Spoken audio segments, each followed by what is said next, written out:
Did you know that there are 2,500 National Guard troops still patrolling the streets of Washington, D.C.? And even bigger than that, are you aware of the authoritarian measures that are still in effect but not getting coverage? Things that we're just forced to get used to with no end in sight. Gary Fields from the AP has a report today on the National Guard situation in D.C. that I encourage you to read. The Guard will be there till at least the end of the year, and it's costing $1 million a day to pay for these guys to just walk around.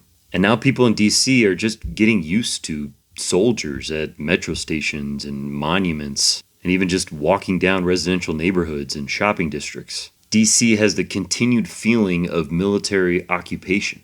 And it's not the only measure that's just lingering. In Minnesota, in addition to ICE still being active on the streets, the 11th Airborne Division in Alaska is still on standby to be deployed into Minnesota if needed. They're on high alert and ready to mobilize within 18 to 48 hours. And then overseas, we're still building a bigger military presence in Greenland.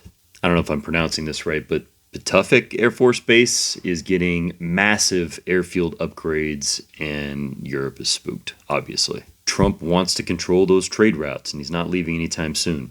We also have a lingering presence in the Caribbean with our blockade around Cuba. And then, of course, we have the largest military presence in the Middle East since 2003, just waiting. And nowhere do we see any signs of de-escalation. Democratic leaders seem to care less, and we're headed into the midterms with all this looming.